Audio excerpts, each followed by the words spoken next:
32 জন ছাত্রের গড় ওজন 18.5 কেজি। 4 জন চলে গেলে বাকি ছাত্রদের গড় ওজন হয় 15.5 কেজি। 4 জন ছাত্রের গড় ওজন কত কেজি? এসএসসি সিজিএল 2023 এর টিয়ার 1 এর প্রশ্ন, এবং এই প্রশ্নটি উইদিন 5 সেকেন্ড কিভাবে তোমরা সমাধান করবে তার একটা মেথড আমি আলোচনা করছি।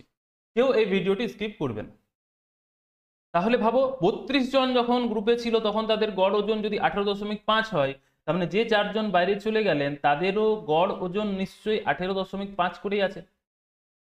এবং ওই 4 জন চলে যাবার ফলে 32 থেকে যদি 4 চলে যাচ্ছে তার মানে 28 জন বাকি রয়েছে গ্রুপে।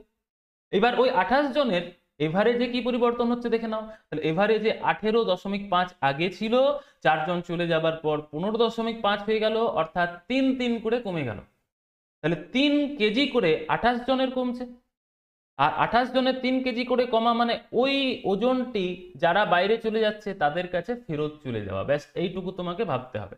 তাহলে 28 জনের যদি 3 কেজি করে কমে টোটাল ওজন, আর আমরা করছি 4 জনের গড় ওজন অর্থাৎ পার হেড, তার মানে 28 গুণ 3 কে 4 দ্বারা ভাগ করে দাও, অর্থাৎ পার হেড আবার 4 জনেরও চলে আসছে।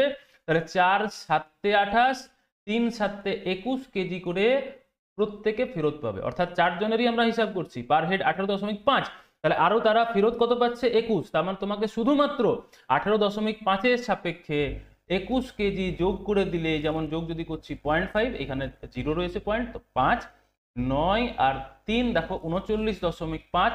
39.5 অপশন ডি তে ছিল, এটা হচ্ছে কারেক্ট আনসার। এবং আশা করছি এটা খুব কম সময়ে কিভাবে সমাধান করতে হবে তোমরা বুঝতে পেরে গেছো।